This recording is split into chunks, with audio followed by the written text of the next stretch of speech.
Hi, everybody. How are you guys? I can't say hi, everyone. Oh, my God, this is amazing. Thank you for coming out. These ladies are great, right? Hi, ladies. How are you? Hi, Dawn. How long have we known each other? Like a year now? I think right in the beginning when I started. Yeah. I feel like I've we've known been you together guys forever. forever. I've known you a lot Longer than you've known me. Yes, I spent many nights with you. many nights with Many you. nights You with know Dawn. how often I hear that? No, we fight over who loves Dawn more, me or her. It's hard to decide. I don't know. Okay. I love you both. Both of you are my favorite Let me children. ask you about this. Who prioritized getting their lashes done over guesting on Dawn Lemon? Okay, but my lash appointment, I don't miss ever. Dawn, who Ever. was that? That was you. I asked, to be on the show. Was it election night? It was one of those nights. No. It was a night for something. I said, can you guys come on the show? There was something to talk about, and you had to get your lashes done. But in all fairness, you were going on a road tour with the Harris campaign, correct? Yes, it was So right I said- before the reproductive freedom. Yeah, that's right. Yes. Thank So you, I Dawn, said for it was remembering. okay. Yeah. Oh, my God, who's that? Hi, Fez. Oh, my Oh, gosh. sweet. I wish I had brought my I baby. think it's our first dog. Yes. I love that. So we were having a conversation in the back, and I was telling them, I don't know if you were in there. No, you were in there. And I said, I had no idea what a lazy Susan was. I'd never heard about it. From Louisiana? And we were a kid. This is a different lazy Susan. When I was a child, my mom bought a new house. And we had no idea. In the corner, in the kitchen, there was this cabinet we didn't know about. So someone leaned on the cabinet one day, and it started spinning around because it was in the corner. And we said, what the fuck is that? What is that? And it's the lazy Susan thing with the pots in the corner of the cabinet. Did not even know it was there for like a year or two. And then we moved in the house, and then someone moved it for some reason. And then that's how we figured out that life was a lazy Susan of shit sandwiches. Totally. How did you guys come up with this title? We were smoking on her front porch, and it was just one day, it was her life exploding, then my life, then her life. And the kids were like screaming at the door, and I just was like, fucking life. It's like a lazy Susan of shit sandwiches. Yeah. And then it was just, that's how it was born. Lazy Susan of shit sandwiches. And did you know then that was going to be the title of something? Never. Never. You couldn't have prepared us. We were so incompetent. We were so disheveled. We were hanging on by a thread. To say that we would end up having a podcast where we interviewed Barack Obama and Kamala Harris, and we could have this many people come and see us, we would have been like, bitch, please. Yeah. It was such a difficult time. But I look back on that time, and we were both just stressed out, chain-smoking disasters. But there was a lot of fun that we had during that time. I've there was described- joy in the shit sandwiches. Really? It was like, I described it as the best of times and the worst of times. Like we had, together we were good.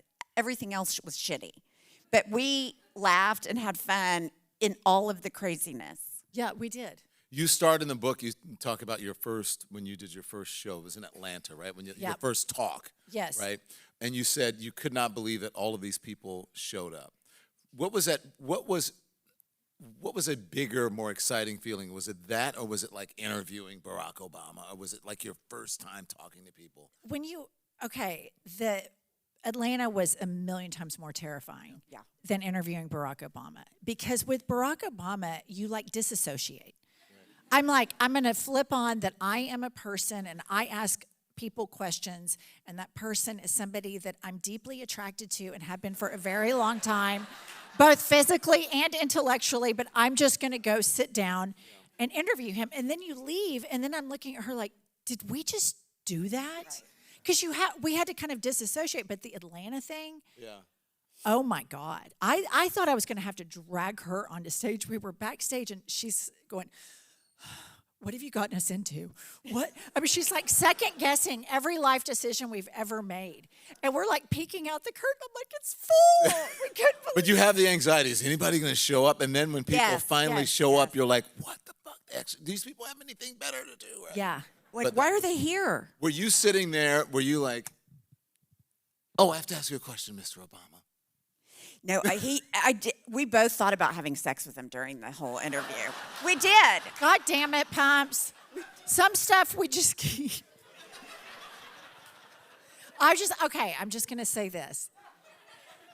It's a human thing that sometimes we find other people attractive, right? And the man just has this megawatt presence. He looks better. I think he looks better now than when he was president. Oh my God. The salt and pepper is working. Yes. Yeah. He's never been Yeah. in better shape. Yeah. He's wearing better pants now. Yes. Yeah. Yeah. Not the mom jeans. Less although mom jeans stress. are yeah. Would Yeah. you say less what? Less stress. Less stress. Yeah. He's living his best life. I thought this came in the book. This is from Hanover, and I thought it was really, really great because this kind of describes you guys. You said, Hanover Square Press writer. Dear friend, in Trump's America, it is important to take a break from the fuckery. You guys say that? Therefore, we offer our manifesto as a respite from the daily onslaught of terrible news. We're probably crazy for spilling all this tea, but YOLO, hashtag YOLO. If you love it or even mildly like it, post about it, tag I've had it with podcast, or I've had it podcast, and help us spread the word. It would make us feel marginally less unhinged. All our love, Jen and Pumps. So, Marginally. right? The book is fabulous. We'll talk about it. But where did you guys get the balls to do this? Because you take no prisoners. Okay, here's the deal. We sat down at a lunch when we first met our agents, and we have this darling book agent. She's got red hair, and don't fuck with the redhead. And she's like, you're going to do this, you're going to do this, you're going to do this. And we were both like, she's so bossy, and I like it. And so then we just did what she told us to do. I mean, it came in pieces, I feel like. It wasn't The book? It was like different, but it was like, this is what you're supposed to do. And so we just did it. Yeah, the book was tricky because like you can do a podcast and nobody's in the room with you, and we do it and it goes on this cloud or the internet. You know, if you don't want to get customer feedback, you just don't pick up your phone. You just put out an episode. But the book, when we started getting like the manuscript sent back to us, I was like, this is like written down. Right. Like we've crossed over to a new level of crazy that we're writing this down because, you know, to listen to it, you'd have to rewind, but a book, you can just sit there and highlight, stare at all of the horrible choices that we made over and over and over again. But I think a book is deeply personal. It is. Right? And you don't know what the reception is going to be. Look, I've never given birth, you guys, you know. It's kind of like, it's like a child, though. You're like, are you going to put it out there for the world to either tear up or accept, or, you know what I mean? Yeah. So did you feel that way when writing this? I think probably Pumps more so than me because I'll let her, I mean, she outs herself as an atheist and her mom has no idea. Honestly, the only person I worry about is my mother. Other than that, I'm good. Yeah. I have no, I mean, it's just like, here it is, like it, don't like it. I don't really give a shit. I don't want the emotional torture that's coming from my mother. Yeah. But how did that happen gradually? And that's the first thing that you write about here, is that you had never met an atheist in your life. It was Ever. like, you said you had never met Julia Roberts or anyone in the grocery store, and so you know that atheists were in the wild, but you had never seen them. Right. I really honestly didn't know they really existed. Maybe like in Hollywood. That was always like, well, in Hollywood, they probably did, but I never. Hippies in California. Right. Yeah. Okay. It's deeply personal, but it's also very funny. And sometimes funny can be hard. Sometimes funny can be harder than personal. Yep. But the personal part for me, just from the very beginning, I was like, oh my gosh. You talk about your parents and the expectations and what we grew up with. We're all about the same age. With, you know, Ricky and Lucy, or was it going to be the Brady Bunch? And for me, it was My Three Sons, because there was all dads in the house, I'm just saying. So,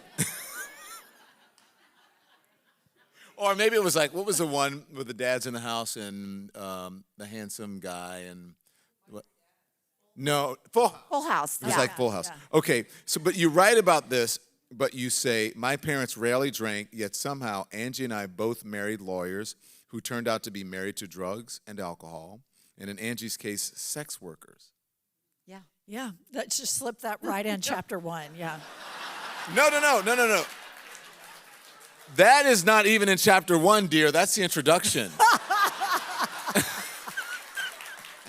I'm just saying. So here's the thing.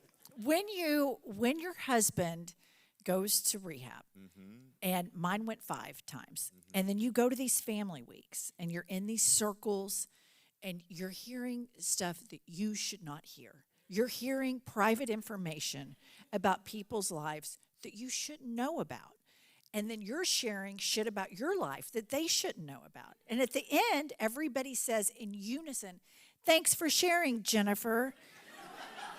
And it's like 12 people, and I had to do it 5 times. Actually, I went to 4. The 5th one, I was like, fuck you. I'm tired of going to rehabs. I'm going to Europe.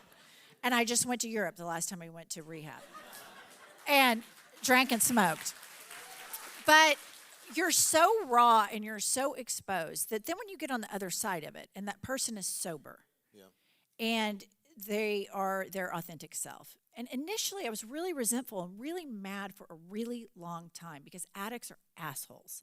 They're really abusive, and they're just by nature, the nature of addiction is just punitive to everybody around it, but mostly to the addict.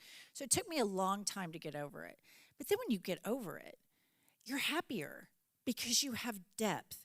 You're happier because you rode through some really, really shitty stuff, and you found it in you to forgive somebody you love who happens to be the father of your children.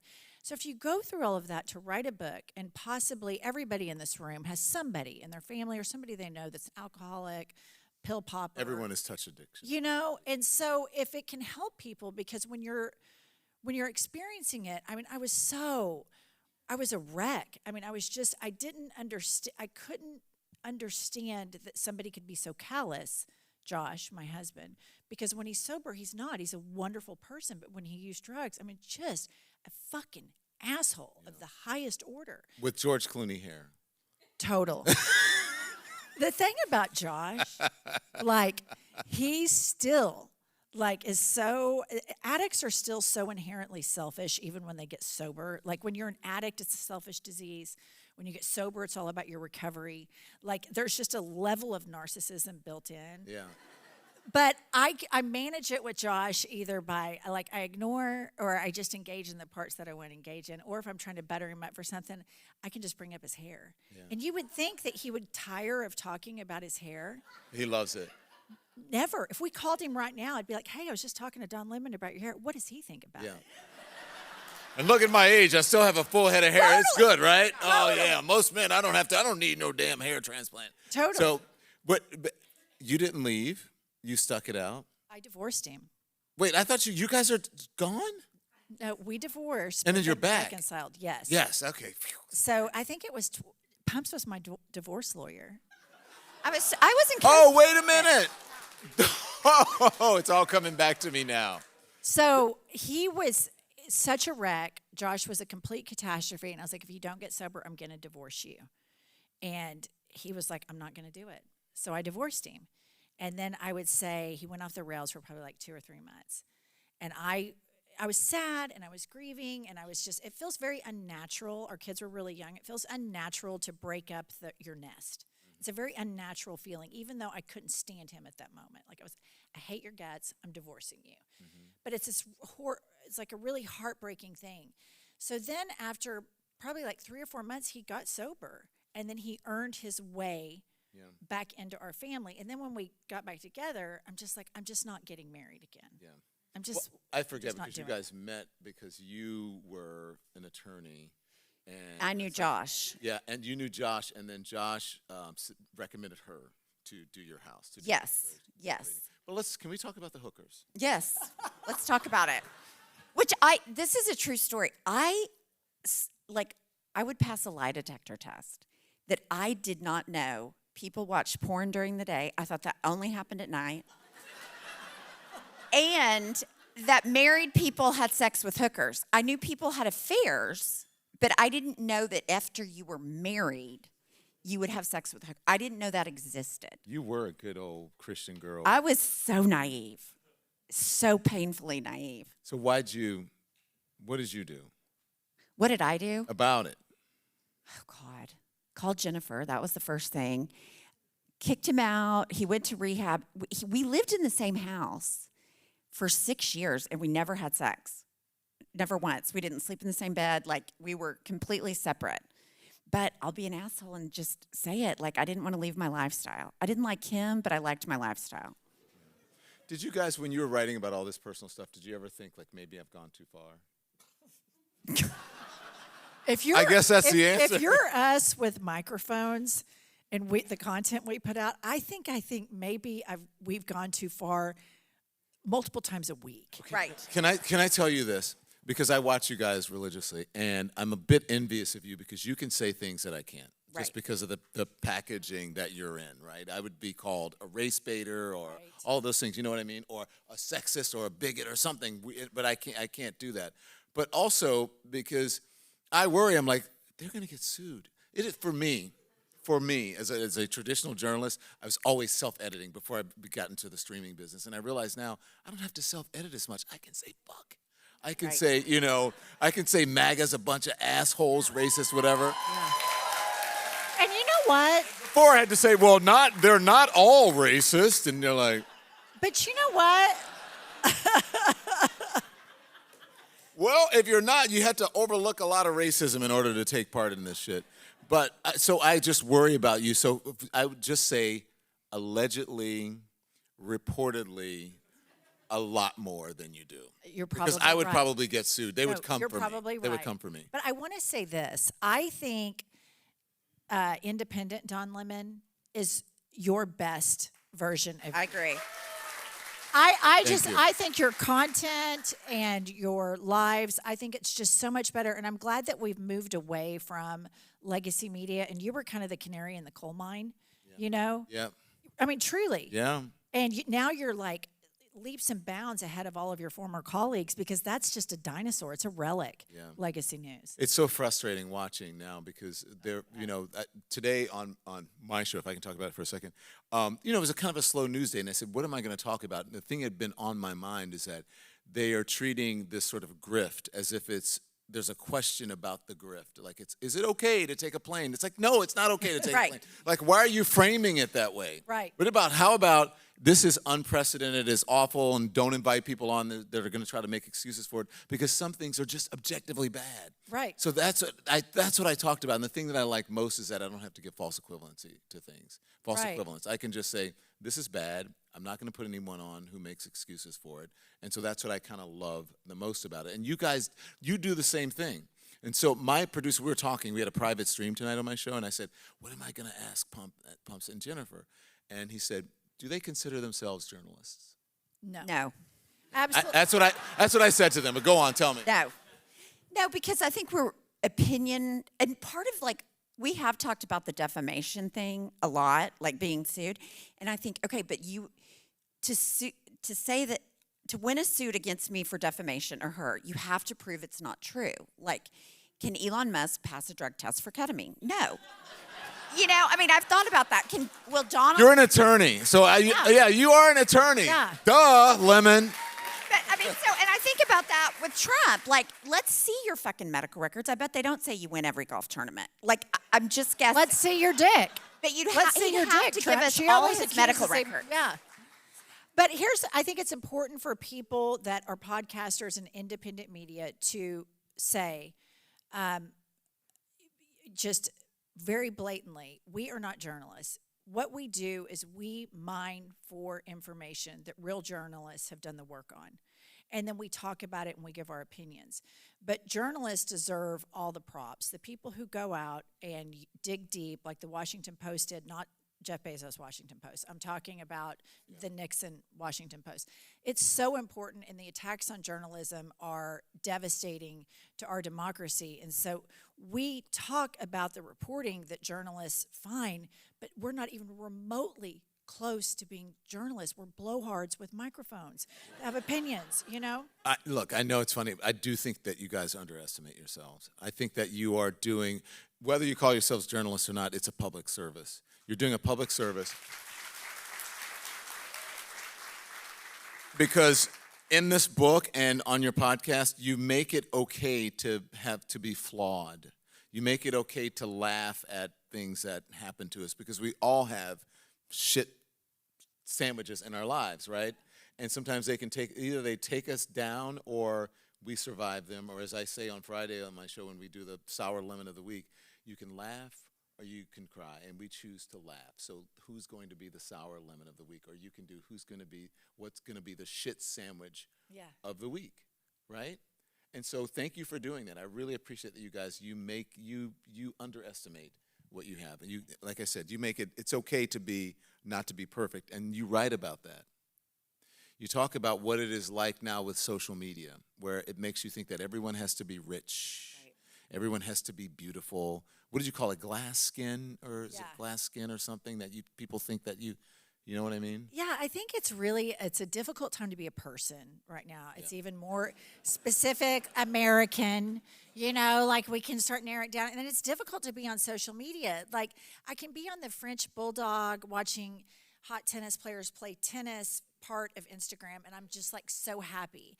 And then some of our listeners will send me these DMs of like these crazy Christians speaking in tongues, and then I can't look away from it. And then I start getting all this crazy shit in my feed.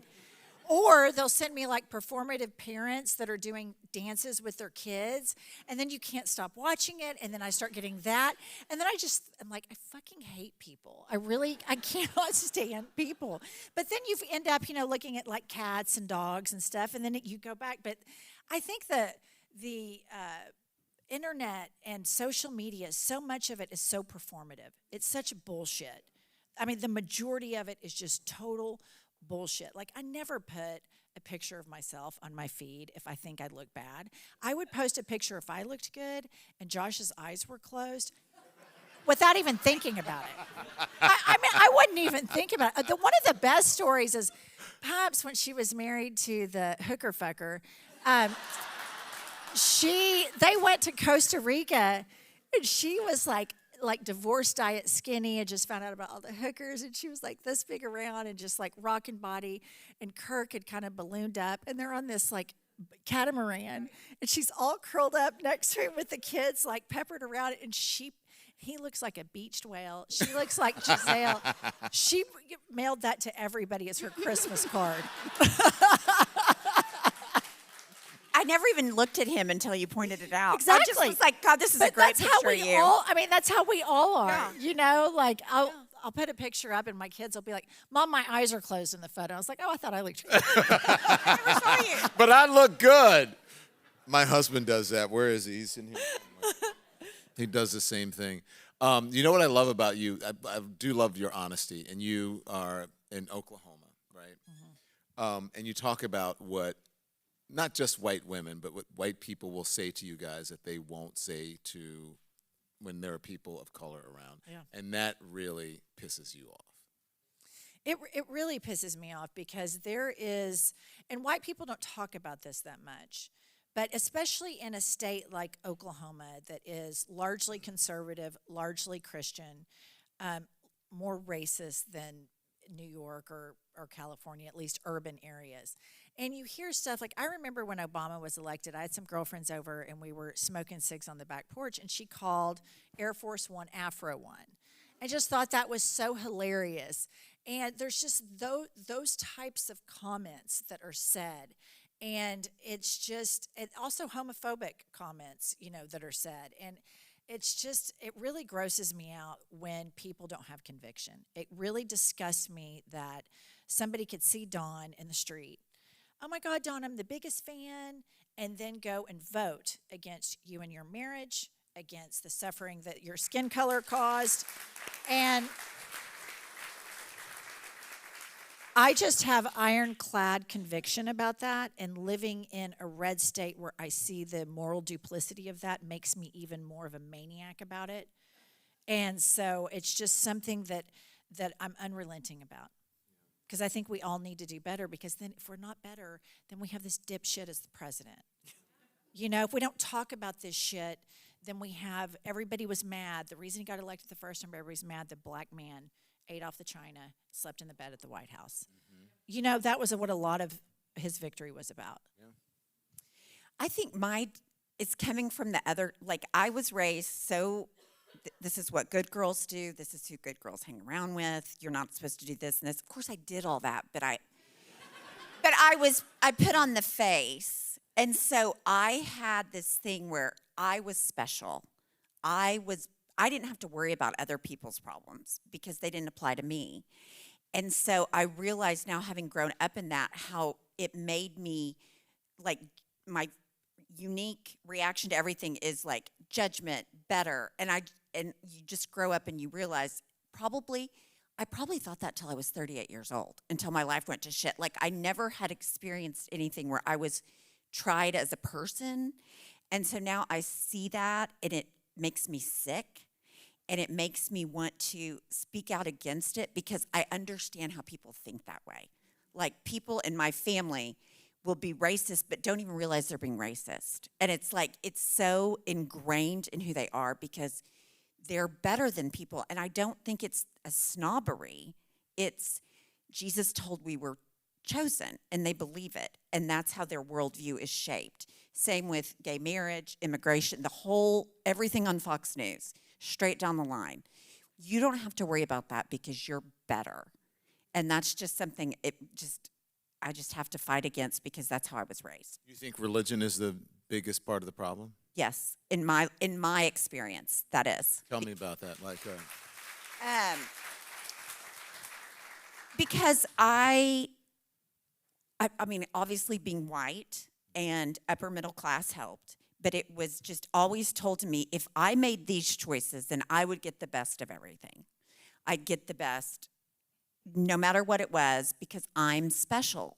And nobody's, like, your life and your problems, I'm so sorry for them.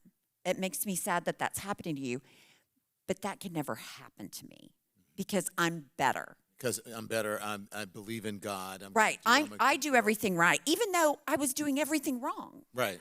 But I wasn't getting caught. Mm-hmm. And so you just realize, like, that's such bullshit. And so that's where I see the through line. And maybe I take the religion thing, having grown up in it, and that's how my family is. And I see Fox News, I'm like, oh, this is exactly what they think. Maybe that makes, but for me, in my experience, that's where it stems from more than me. And able to be duplicitous, because the evangelical church I grew up in, the pastor ended up with screwing one of the people, naturally, like an adult, though. And thank goodness your church is better than some other stuff, especially the Catholics, I'm just saying.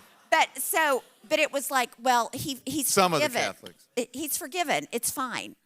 And it's like, so that's what you think. It's not fine. Like, you shouldn't be leading people if you can't control it just grosses me out. I think Donald Trump's a preacher, the whole nine. Don't you guys feel that they treat, like, the MAGA folks treat him as if he's a deity? Like, absolutely. They totally do. Absolutely. Crazy, right? And when you live in the Bible Belt and you see this megachurch culture, mm-hmm. and you see the way they promote their preachers, and the preacher can have an affair and slap and tickle with the secretary and have all this shit going on, right?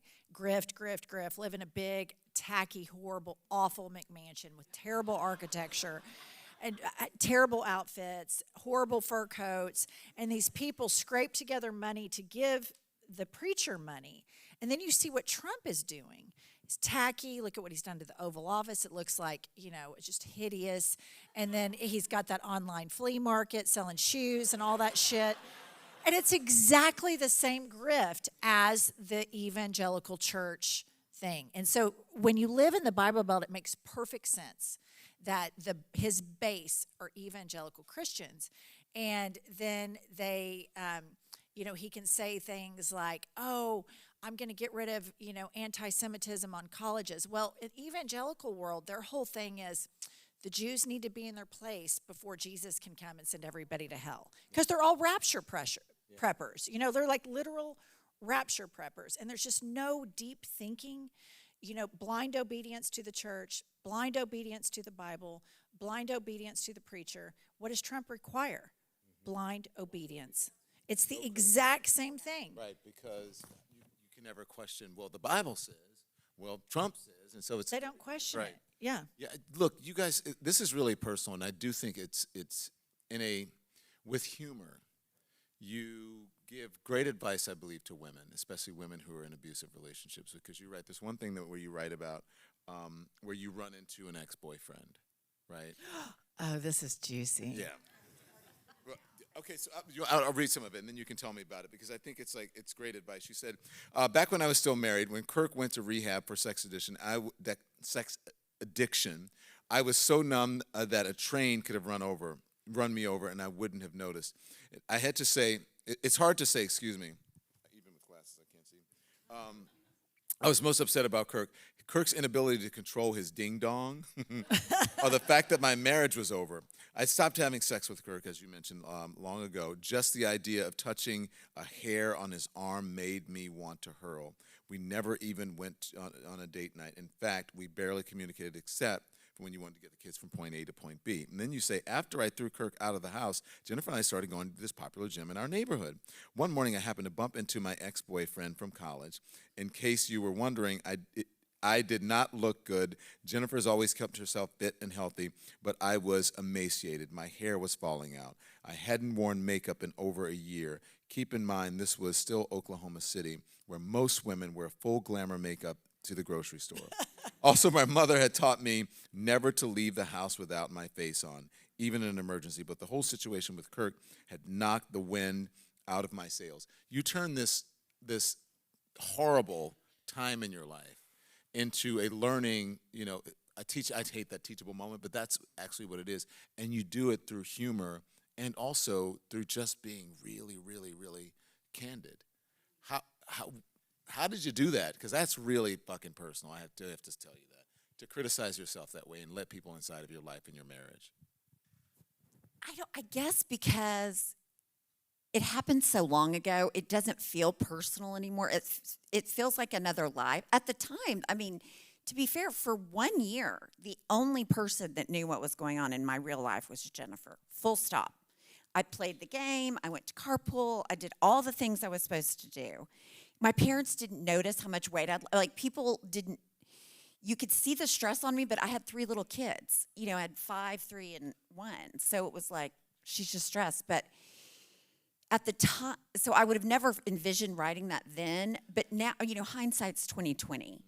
So looking at it now, it doesn't seem that personal. But at the time, it really was personal. Now it's just like, God, I look like shit. And we're both very self-deprecating. Like, I'm the first one to say, God, I did shitty in that podcast. Not for approval, but I'm just like, I'm not going to sit there and say that was great. It was like, sometimes it sucks. Yeah. So I've never really had a problem with that. Just admitting, I was a fucking mess. I just have to jump in here because the person that she ran into at the gym, her other boyfriend. It goes on to talk about that. He's hot. It goes on that when her husband was on his way home from sex rehab, she called me and said, hey, come over. I need for you to watch the kids.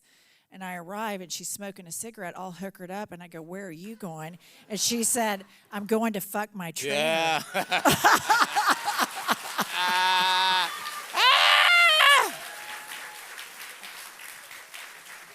It's in the book. It's in the book. It is. It's keep reading it. And?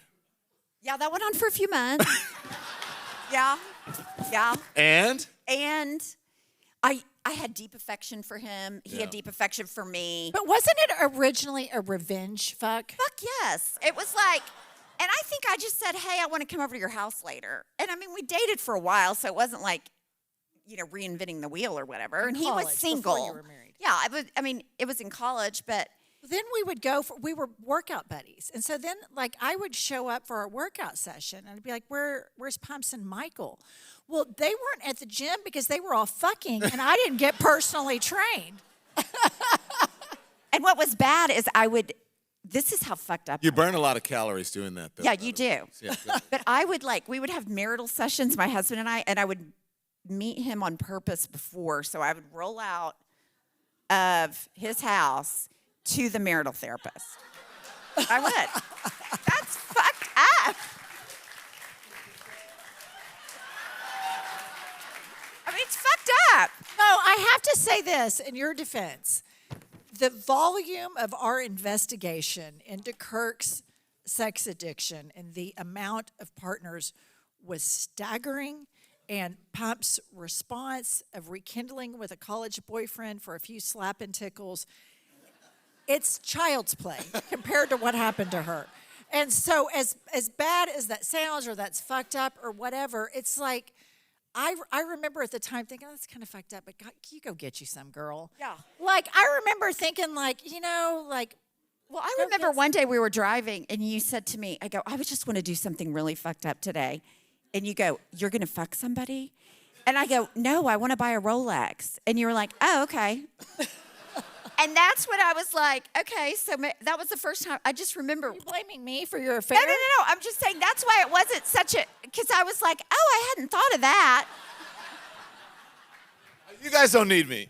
No, sit down. Sorry. I'm joking. Go ahead. I love it.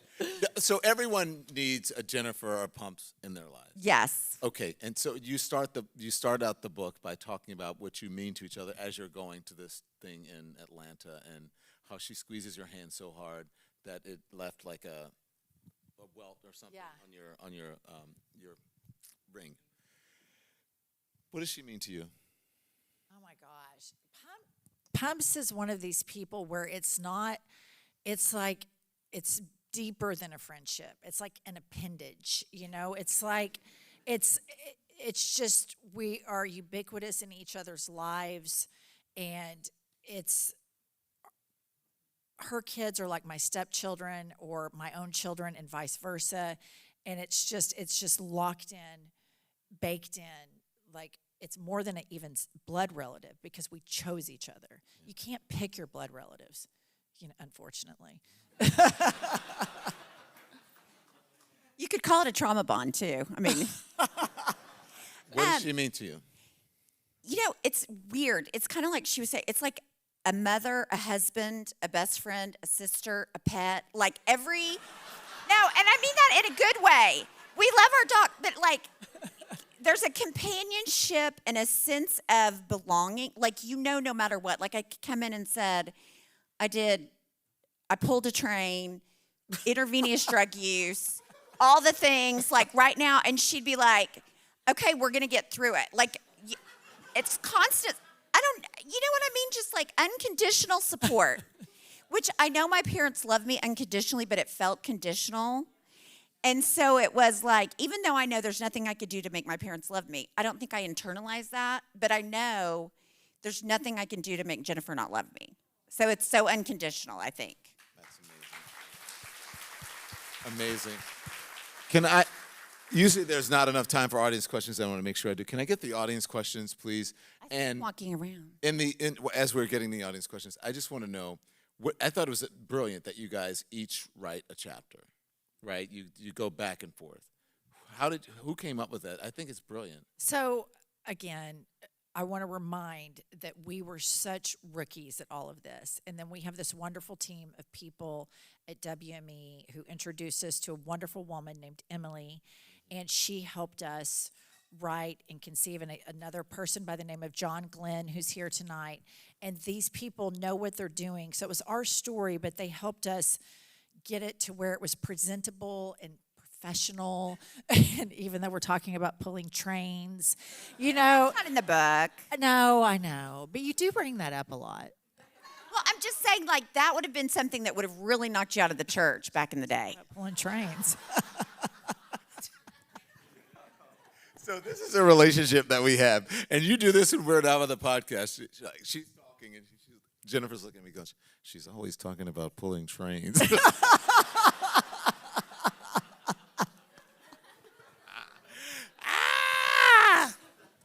Michael wants to know, what advice do you have for anti-Trump progressives like me who want to get through to their parents, not political parents, not to make them woke, but just so you can talk about the world honestly? Well, my parents are progressive, and so I don't have that issue, but this is a huge issue facing everybody. Pumps' parents are like high on Fox News 24/7, 365. They have turned off Jesse Waters when I walk in now for dinner. They have graced me with that.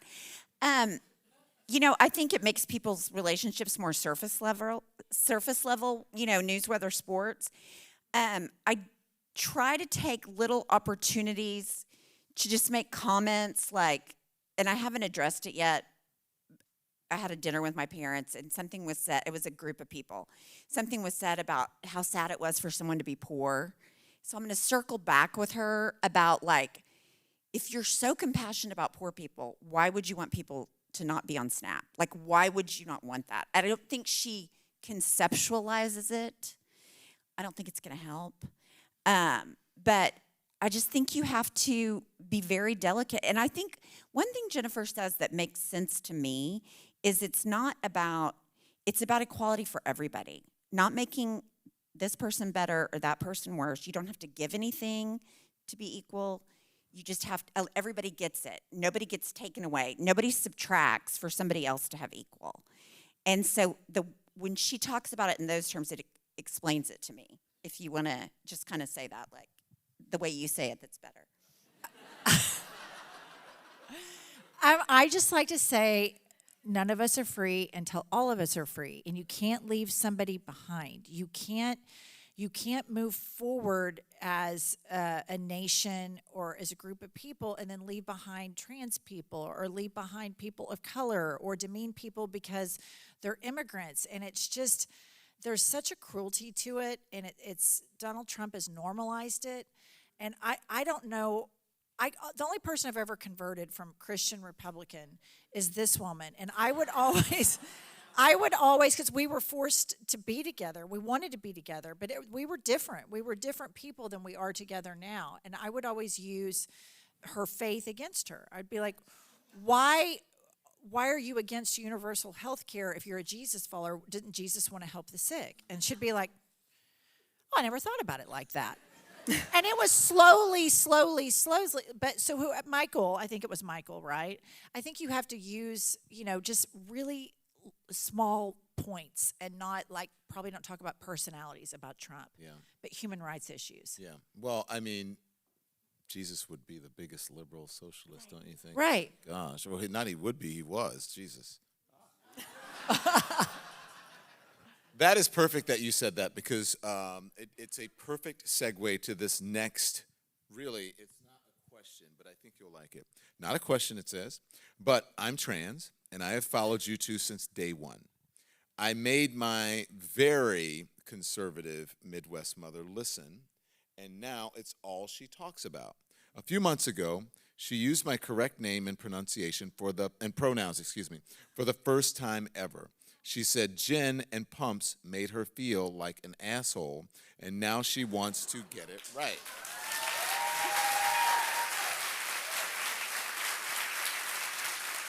So, thank you for fighting our fight for us. I'm so grateful. Ellie. Oh, wow. Ellie or Eli? Where is it? Is it, because it can be either. So it's Eli, right? Because it can be Eli or Ellie. It's Eli. Thank you. Eli, big round of applause.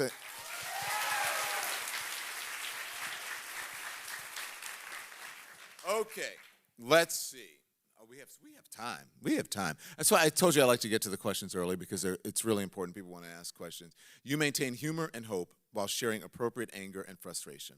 What's your secret to not losing faith in humanity? Because you said, I hate people. So I hate people, but I do love humanity. And so there's a distinction there. But it's difficult. When this whole last year, my youngest son had a friend that died last July. He drowned, Zach. And then Javi, this young black kid that worked for me, was shot and killed, and he was 24 years old, and he had worked for me since he was 18. And then Kamala Harris lost, and there was something in me that broke. Those three things, that trifecta, and then covering this Trump stuff and seeing how hateful people are, and then living around all these evangelical Christians, sometimes I just think I fucking hate. And then I could just fill in the blank with something else.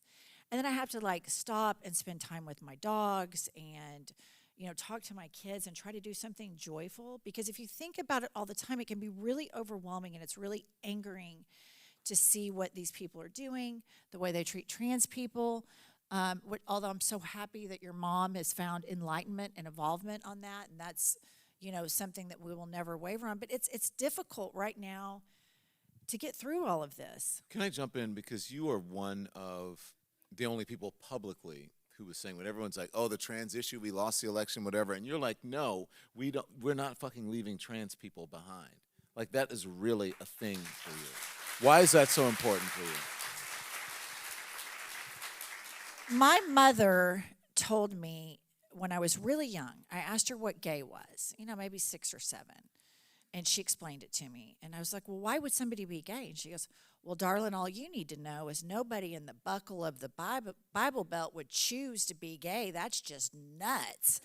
And so she kind of explained stuff to me like that. And then we had a trans hairdresser in the 80s when we would get perms.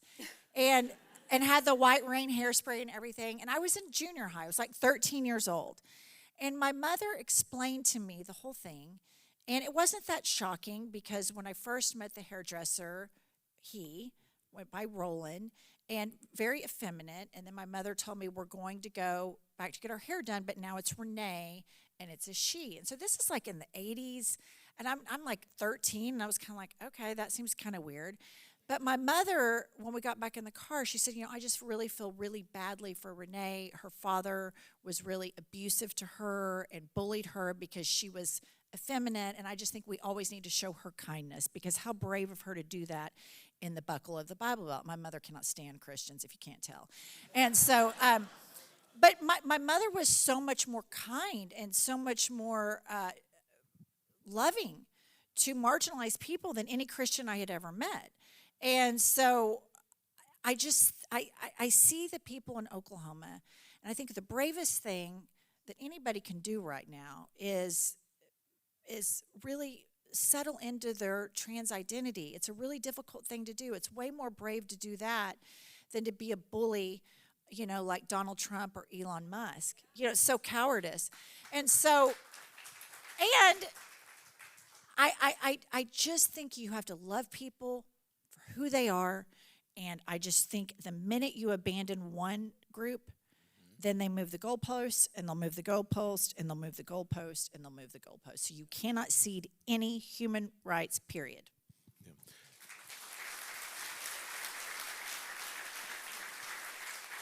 I feel like listening to you do your mom's voice. I feel like I'm watching Designing Women, and that was a night the lights went out in Georgia. Julia Sugarbaker. Anybody old enough to remember that? No? Oh, I loved it. Loved it. Go ahead. I'm sorry. No, I was saying Julia Sugarbaker. Yeah, Julia Sugarbaker. Okay, so listen. Are you reading my cards? No. Because this is perfect, and this is for you, okay? We're simpatico. Donald Trump, smoky-eyed J.D. Vance, Elon Musk. It's a fuck, marry, kill. Fuck, marry, or kill. Oh, my God! That's an audience question. I am not asking that. Allegedly. You're allegedly. I know when you said it like that, I was like, it's a fuck, marry, kill. The way it's for sure. Okay. I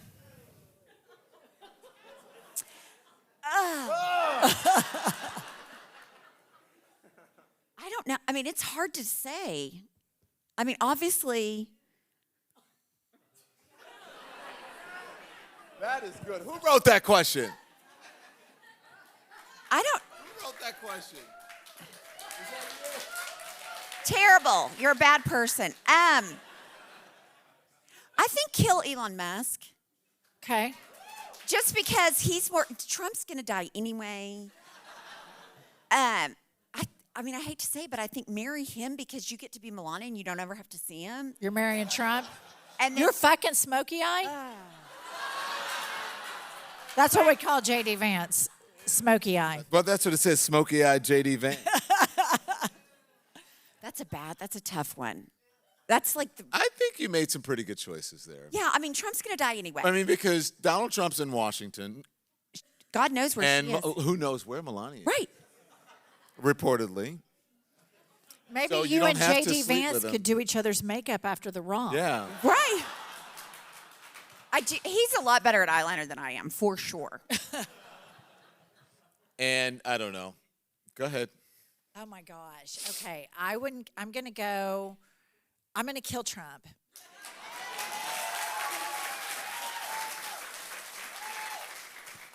I'm going to fuck Elon. Oh. And I'm going to marry J.D. Vance because I personally don't think I would ever have to have sex with him. It's just my personal opinion. I have excellent gaydar. And I just do not think that would be a romantic relationship. And you probably know that Elon... And I would work on him. I would like really just browbeat the shit out of him. Eyebrow or eyelash? Will the Thunder win the championship? Yes. Oh! Yes. What? Do we have salty Knicks fans in here? What? No, it is going on right now. Oh, the Knicks game? There's nothing in the world going on but this Right now, right. We won't even talk about that thing going on in the other room. Because we are in the upper room with Jesus. So, how do you feel about what's going on in the other room? I want to ask you how you feel about what's going on in the other room. Well, I don't know what's going on in the other room, but I have said how I feel. I feel that there are things that are of more urgency and priority than something that is in the past that the country has moved on from. I mean, we know Joe Biden was old. We know he's old. Yeah. We saw the debate. He's old. We saw the debate. We knew. We have eyes.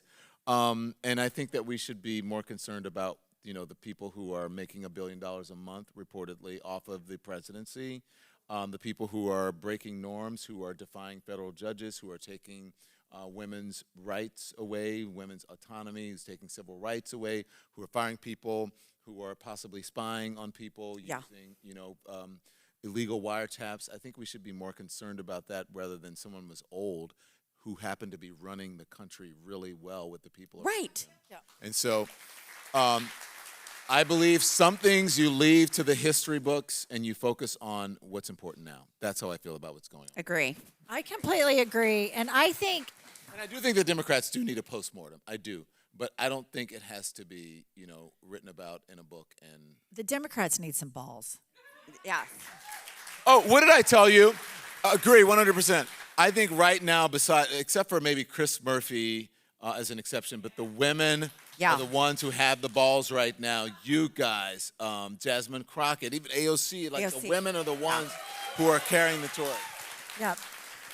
Yeah, I completely agree. I think the situation with what's going on in the other room is pandering to, critics on the right that say that legacy media is liberal, and in fact, it isn't. It is corporate. It lives in corporate interests. Letting your critics define who you are. Yes, exactly. And I just think, Joe Biden was old.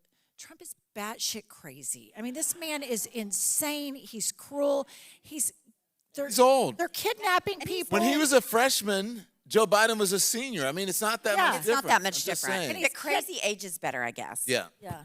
But I agree with you. I just think that it needs to be all hands on deck with this situation, and journalism is incredibly important. And I think that is just, I don't know, that just feels really weird and kind of gross. Allegedly. Yeah. Reportedly. I know we have to go, but one chapter that you want, what's your favorite chapter in this book, just quickly? Oh my God. That's No. Great question. I hadn't even thought about it. probably. Let me remind you because when I write a book, I forget what the name. Yeah, of the tell chapter- us. Yeah, seriously, I have to. Whenever I do a book talk, I have to go back and read the book because the books are hard to write. By the way, okay. So here we go. You've got the introduction where you guys talk about everything. All of the above, which is Angie. The Rapture, which is Jen. My part in it, Angie. Make your own money, honey, Jen. That's my favorite chapter. Is it? Yeah, because the thing that saved me from all of the stuff with Josh was having my own money. Your independence. Working my ass off to build my own personal account. Yeah. Not from my dad, not from him. I didn't have to suck one dick for it.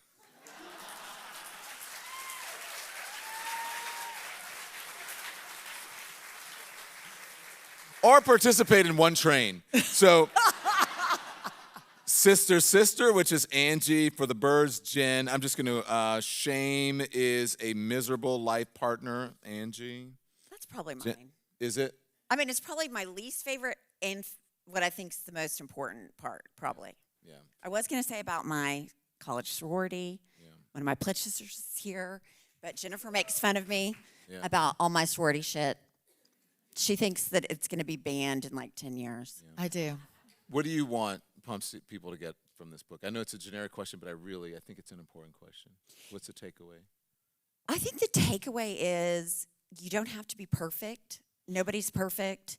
And you can only be yourself if you know who you are. Mm-hmm. And if you just go around doing everybody's expectations of you, you really never know who you are. Yeah. And so you're really never super happy. Yeah. So I think that's mine. Jen? What's my takeaway from the book? What do you want people to take away from this? I want people to, people that are suffering from addiction or love people that are suffering from addiction, it's such an isolating, traumatizing thing to go through. And I just want you to know that you can get through it. It feels like it's everything and that it's a permanent time warp that you're living in, but you can get to the other side of it. And that was the hardest thing for me to ever go through, was that addiction of my husband's with the gray hair. Thank you. May I just be completely selfish for a second? Yes. So look, I want you guys, if you're not subscribed to the podcast, if you're not a member, if you don't have a membership or whatever it is, you have to support people who are doing these things, and especially independent media. So make sure when you check them out, make sure you're subscribed, make sure you get their notifications to support what they're doing. The same thing with me. Go to YouTube and go to the Don Lemon Show.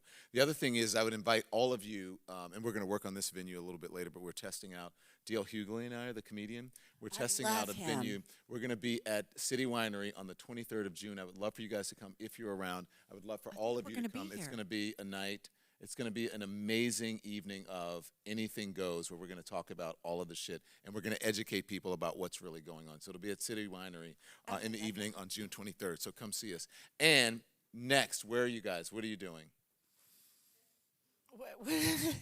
Well, do you have any book talks? Okay, we're going to be on CBS. There you go. Tomorrow morning. Yeah.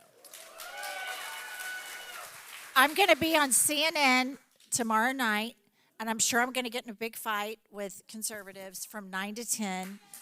10 to 11. We're Eastern time. And then do we have anything else going on? We're planning to go to Australia in January. January. We're on tour. That's amazing. Yeah. Do you want to come? I would love to. Am I invited? Yes. I would love to come.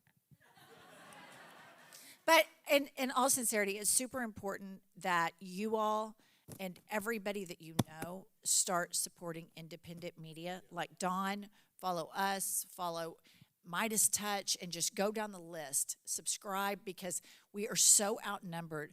The real reason we lost the election wasn't because of trans people. No, it wasn't because of that. It's because of the right-wing media echo chamber is massive. Ecosystem, and it's an echo chamber as well. It is. Ours is a little tiny dwarf, and so it's so important that we all engage in that, and you tell 10 people and 10 people and 10 people to support this type of media that we do and that Dawn does. It is the only way we're going to get this country remotely back. Yeah. No, Avery, thank you. Right on. Avery G wants to know, this is the last thing, how does it feel to be up this late? Oh my God. Not good. I'm dying. I watched the Thunder game last night, which went way past my bedtime. Had to get up this morning at 3:30 a.m., fly here. I feel like I'm on drugs and I'm completely sober. We'll go have a Marlboro outside, even though you don't smoke. We were reminiscing about how fun it was to smoke. None of us smoke anymore, but we all used to, and it was so good. It used to be fun. It used to be cool. Life is a Lazy Susan of Shit Sandwiches by Jennifer Welch and Angie Sullivan. Thank you, guys. Thank you all so much. Thanks for coming.